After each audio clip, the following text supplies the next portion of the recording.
I sit here in my small apartment in Denver, staring at my bare ring finger, where my engagement ring used to sparkle.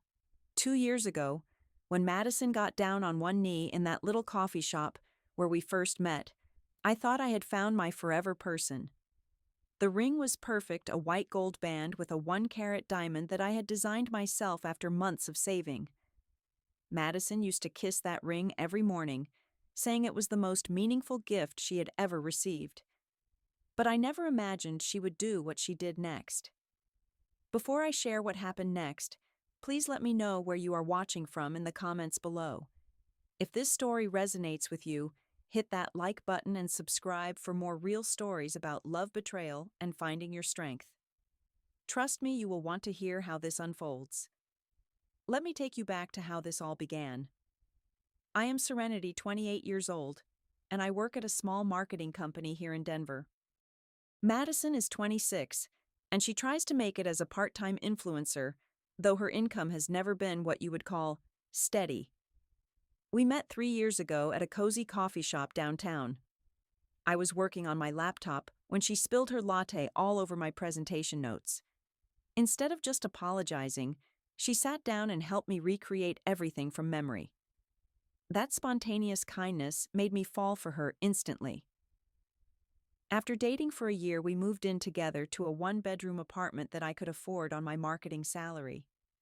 Madison contributed when she could from her brand deals, but honestly, I handled most of our expenses. I did not mind because she was so affectionate and thoughtful. She would leave little notes in my lunch bag, surprise me with homemade dinners, and constantly talked about our future together. When she mentioned wanting to get married, I knew I had found my person. The engagement ring took 6 months of careful saving. I worked overtime shifts and skipped dinners out to afford that 1 carat diamond set in white gold. It was not the most expensive ring in the store, but it was special because I had designed every detail myself. The jeweler helped me create something unique with small engravings on the band that meant something to both of us. When I proposed to Madison last spring, she cried and said it was the most beautiful thing she had ever seen. She wore it constantly, even to bed, and would show it to everyone we met. We started planning a simple wedding for the following spring. Nothing extravagant, just our families and close friends, at a small venue outside the city. Madison seemed excited about our quiet celebration and often talked about how perfect our life would be as a married couple. She would curl up next to me on the couch and trace the ring while making plans for our honeymoon and the house we would buy someday. But everything changed about 2 months ago when Madison started hanging out with a new group of influencers. Their names were Jasmine, Brooke, and Tiffany, and they lived completely different lives than we did. These women constantly posted about expensive shopping trips, luxury vacations, and exclusive events. Their social media feeds looked like something out of a magazine, all designer clothes and exotic locations. Madison became obsessed with their lifestyle.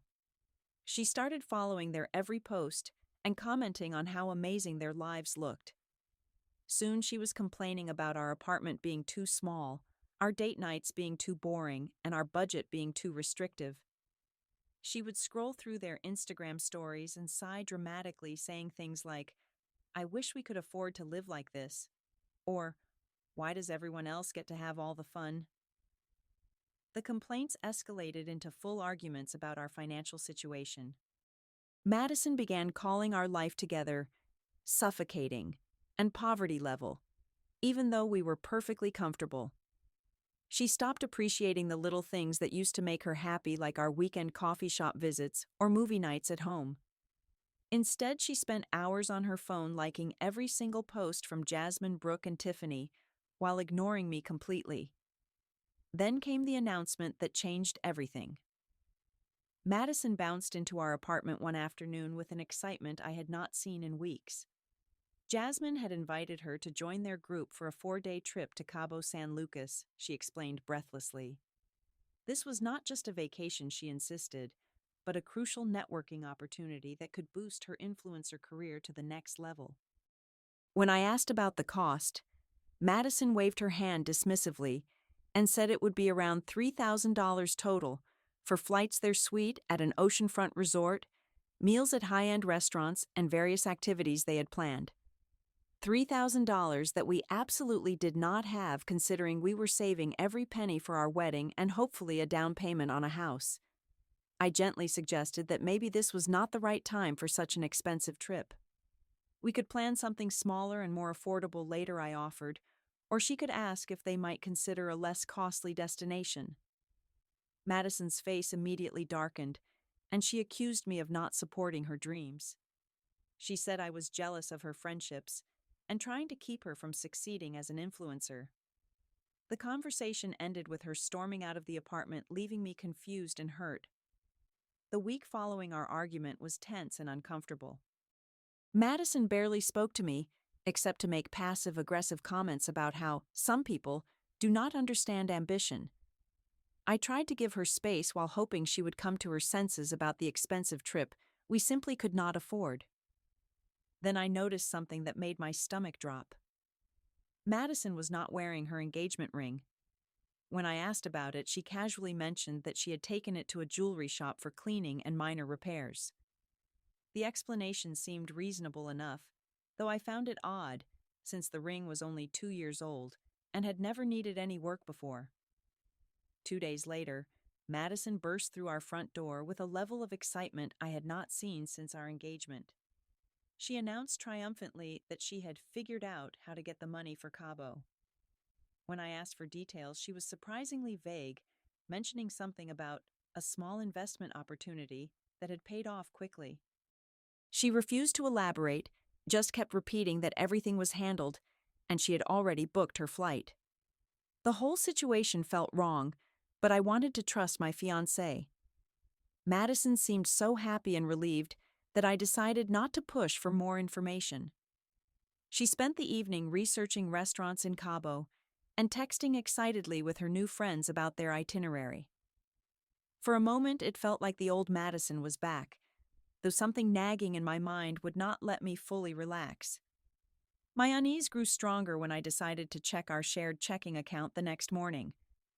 There were no large withdrawals or unusual transfers that could explain where Madison had gotten nearly $3,000 overnight. Our savings account was untouched, and neither of us had any investment accounts or side income sources that could have produced that kind of money so quickly. The mystery was driving me crazy, so I decided to do something I had never done before in our relationship. I started thinking about where someone might go to get quick cash for something valuable. The pawn shops near our apartment kept popping into my head, though I tried to dismiss the terrible suspicion that was forming. I visited 2 pawn shops that afternoon, casually asking if anyone had brought in diamond engagement rings recently. Both shop owners were polite but said they could not share information about their customers. The third shop I tried, Golden Crown Pawn, had a different employee working that day. The young man behind the counter, whose name tag read Derek, was more talkative than the others. When I described my ring in detail, his face showed recognition immediately. He confirmed that a young woman with brown hair had sold a diamond ring matching my description just 3 days earlier for $2,800.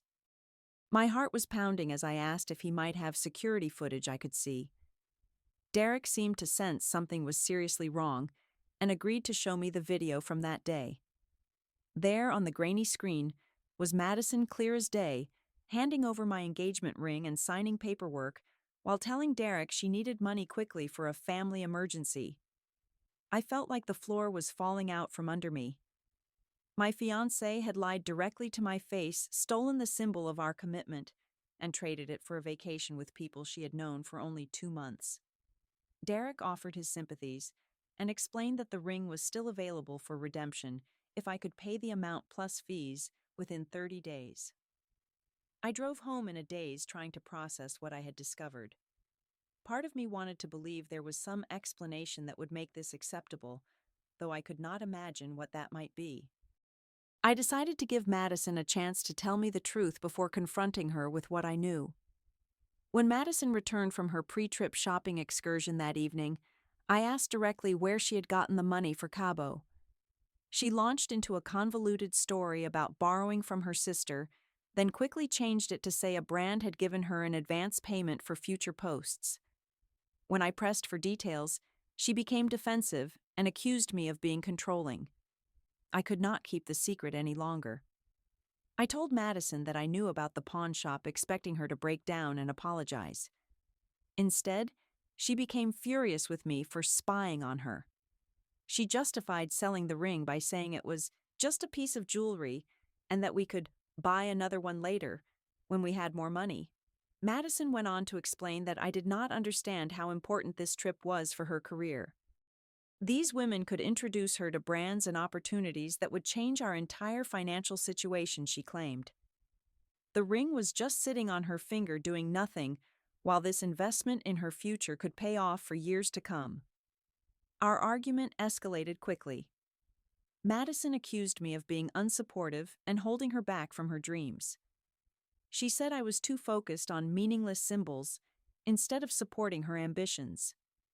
When I pointed out that she had lied to me repeatedly, she dismissed my concerns and said I was being overly dramatic about the whole situation. The fight ended with Madison declaring that she was going to Cabo regardless of how I felt about it. She said this was her chance to finally live a little, instead of being trapped in our boring, budget-obsessed relationship. Then she went to bed without another word, leaving me sitting alone on the couch, wondering if I even knew the person I was engaged to marry. Madison left for Cabo 3 days later without apologizing or even attempting to discuss what had happened. Her goodbye was cold and brief, just a quick statement about being back on Sunday evening. I spent that week trying to focus on work while feeling completely lost about our relationship. But it was impossible to ignore what was happening on social media. Jasmine, Brooke, and Tiffany were posting constant updates from their trip, and Madison appeared in most of them. The resort they were staying at was clearly expensive, with an infinity pool overlooking the ocean and private cabanas that probably cost more per night than our monthly rent. The posts got worse as the days went on. I watched Jasmine share a video of Madison buying champagne for their entire table at a rooftop restaurant, with the caption, "Thanks to Madison for making this trip possible." Brooke tagged Madison in a post about their private yacht excursion, writing, "Girls who know how to prioritize fun over boring responsibilities." Tiffany shared a story from their spa day, showing Madison getting a massage with the caption, "When you finally ditch the dead weight." Each post felt like a knife in my chest. Madison had not only sold our engagement ring to fund this vacation, but she was using that money to impress her new friends and pay for their experiences too. The ring that was supposed to represent our commitment and future together had been transformed into poolside cocktails and luxury treatments for women who barely knew her. What hurt most was seeing how happy Madison looked in every photo and video. She was laughing, dancing, and clearly having the time of her life while I sat at home heartbroken. There was no sign of guilt or regret on her face, just pure joy at living this expensive fantasy that my sacrifice had made possible.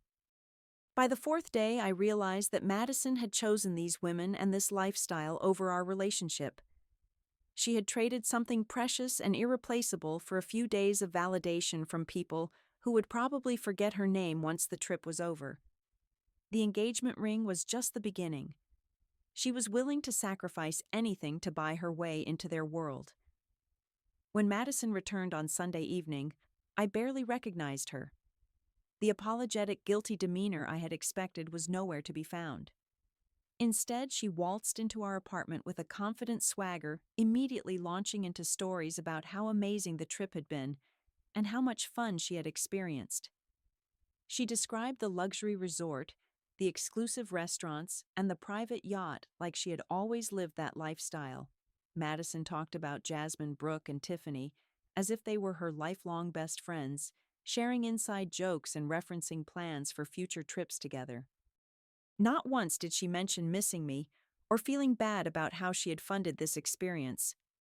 When I tried to bring up the engagement ring, Madison waved off my concerns like they were trivial complaints. She said she had finally felt alive again during those 4 days and remembered what it was like to have real friends. The implication was clear. I was holding her back from the life she really wanted to live. Madison went on to explain that Jasmine, Brooke, and Tiffany had opened her eyes about our relationship. They had apparently spent considerable time discussing how I was too controlling and limiting Madison's potential.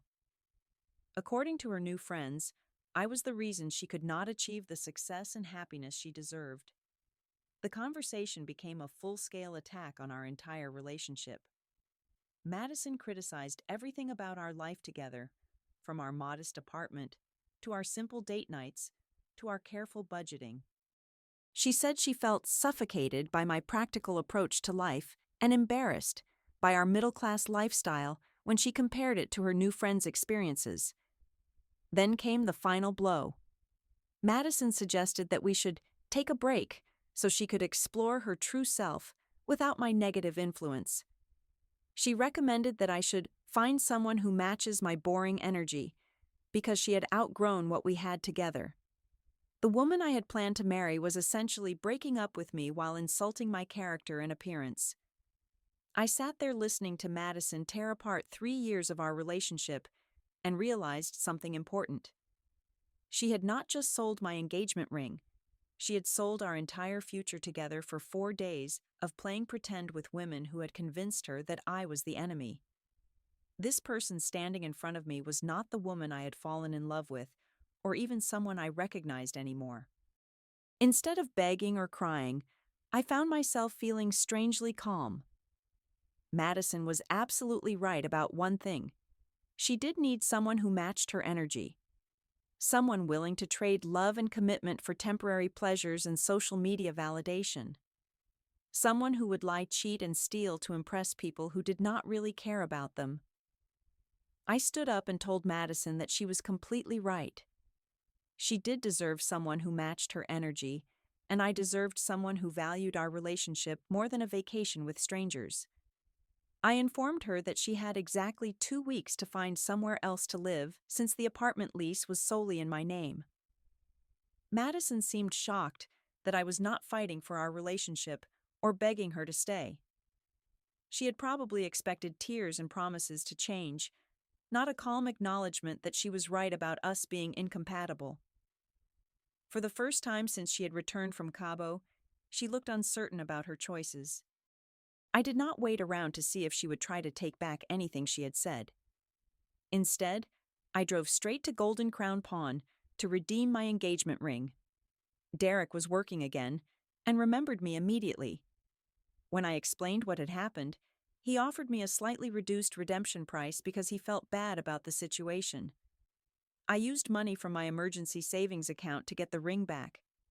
Holding it again felt bittersweet, like recovering something precious that had been damaged, even though it looked exactly the same. The ring represented everything Madison had been willing to throw away for the approval of women who barely knew her name. Madison moved out exactly 2 weeks later, and she did not apologize or show any signs of regret about what had happened.